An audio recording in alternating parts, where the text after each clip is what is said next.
Hello, नमस्कार, जय हिंद। तो देखिए इस वीडियो में मैं आपको बताने वाला हूँ संख्या प्रणाली, जिसे कहते हैं नंबर सिस्टम। तो देखिए इसमें पहले नंबर पे आता है प्राकृतिक संख्याएं, जिसे नेचुरल नंबर कहते हैं।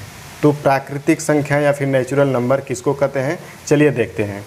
तो वे संख्याएं जो वस्तुओं को गिनने के काम आती हैं, धन पूर्णांक या फिर प्राकृतिक संख्याएं कहलाती हैं, जिन संख्याओं से हम किसी वस्तु को या फिर किसी अन्य को गिनते हैं, जैसे 1, 2, 3, 4, 5 डॉट डॉट आदि। तो यहाँ पर ध्यान दीजिए, वे संख्याएं जिनसे किसी वस्तुओं को गिनते हैं या फिर कह सकते हैं काउंटिंग करते हैं, उन्हीं संख्याओं को प्राकृतिक संख्याएं या फिर नेचुरल नंबर कहते हैं। जैसे 1, 2, 3, 4, 5, 6, 7, 8, 9, 10 ऐसे ही बहुत सारी सी हैं। अब प्राकृतिक संख्या के बाद दूसरे नंबर पे आता है पूर्ण संख्याएं। तो देखिए पूर्ण संख्याएं मतलब कि होल नंबर। तो शून्य सहित सभी प्राकृतिक संख्याओं को पूर्ण संख्याएं कहते हैं। इसके कहने का मतलब यह है कि जो प्राकृतिक संख्या है 1, 2, 3, 4, 5 आदि, इसी में जीरो को भी शामिल कर लिया जाए, शून्य को भी शामिल कर लिया जाए, तो उसको क्या कहेंगे, पूर्ण संख्याएं कहेंगे, होल नंबर कहेंगे। अब तीसरे नंबर पे आता है अभाज्य संख्याएं। तो देखिए अभाज्य संख्या यानी प्राइम नंबर किसे कहते हैं, वे संख्याएं जो एक तथा स्वयं के अलावा किसी अन्य संख्या से विभाजित नहीं होती हैं, उन्हें अभाज्य या रूढ़ संख्या कहते हैं। विभाजित नहीं होती हैं मतलब ये है कि किसी अन्य संख्या से उनमें भाग नहीं जाता है, केवल एक से जाता है और जो संख्या रहेगी उससे खुद जाता है, किसी तीसरी संख्या से उसमें भाग नहीं जाता है, वह संख्या किसी तीसरी संख्या से डिवाइड नहीं होती है, तो उसको प्राइम नंबर यानी अभाज्य संख्या कहते हैं। जैसे 2, 3, 5, 7, 11 ऐसे ही आदि। अब जैसे मान लीजिए कि यहाँ पर 2 है, तो 2 केवल 1 से कटेगा और 2 से कटेगा, किसी और संख्या से नहीं कटेगा। वैसे ही 3 है तो 3 केवल 1 से कटेगा और 3 से कटेगा, किसी अन्य संख्या से अब नहीं कटेगा। लेकिन 3 के बाद जो 4 आता है वो अभाज्य संख्या नहीं है, क्योंकि वह 1 से भी कट जाएगा और 4 से भी कट जाएगा, और बीच में 2 जो है 2 से भी कट जाएगा। तो 4 को 3 संख्याएं काटने लगेंगी, मतलब कि 3 संख्याओं से विभाजित होने लगेगा। तो देखिए पहली संख्या हो जाएगी 1 और दूसरी संख्या हो जाएगी 2 और तीसरी संख्या हो जाएगा 4 खुद। तो 4 अभाज्य संख्या नहीं होगा। उसके बाद 5 आता है तो 5 अभाज्य संख्या है।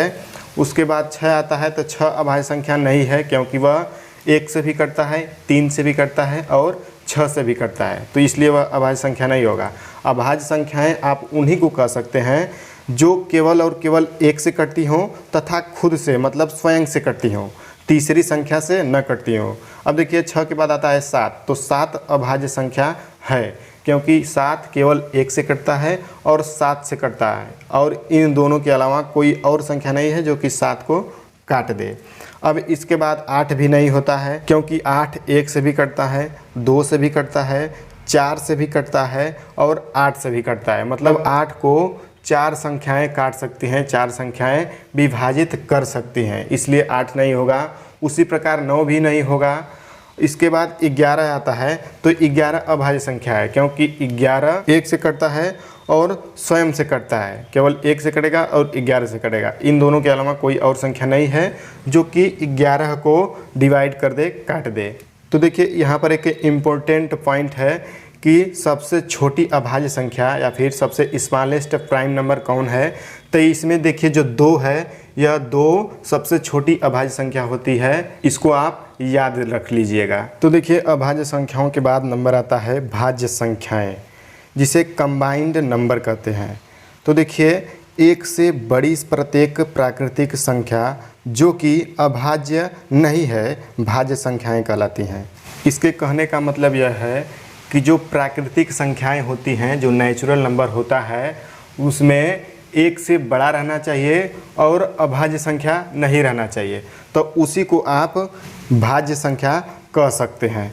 जैसे होता है 4, 6, 8, 9, 10 आदि, ये सभी की सभी भाज्य संख्याएं होती हैं। इनमें एक और स्वयं के अलावा किसी तीसरी अन्य संख्या से भी भाग चला जाता है। जैसे यहाँ पर 4 है तो 4 में 1 से भी भाग चला जाएगा, 2 से भी भाग चला जाएगा और स्वयं खुद 4 से भी भाग चला जाएगा, इसलिए इसको भाज्य संख्या कहेंगे। और अभाज्य संख्याओं में ऐसा नहीं होता था, क्योंकि जो यहाँ पर 5 है तब 5 केवल और केवल 1 से ही कटेगा और 5 से कटेगा, किसी और संख्या से नहीं कटेगा, इसलिए यह अभाज्य है। ठीक है, अब यहाँ पर देखिए एक तो इम्पोर्टेंट पॉइंट है, एक न तो भाज्य संख्या है और न ही अभाज्य, मतलब कि जो 1 है वह अभाज्य और भाज्य दोनों में से कोई नहीं है।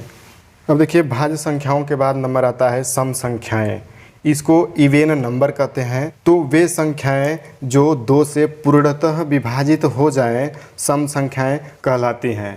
कहने का मतलब यह है कि कोई ऐसी संख्या हो जिसमें कि 2 का भाग पूरा का पूरा चला जाए, 2 से पूरी की पूरी वह संख्या डिवाइड हो जाए, उसको क्या कहेंगे? सम संख्या कहेंगे, इवेन नंबर कहेंगे। जैसे 2 हो गया, 4 हो गया, 6 हो गया, 8 हो गया, 10 हो गया, 12 हो गया, ऐसे ही बहुत सारी हैं जिसमें कि 2 का भाग पूरा का पूरा चला जाता है, तो इसी को इवेन नंबर कहते हैं, सम संख्या कहते हैं।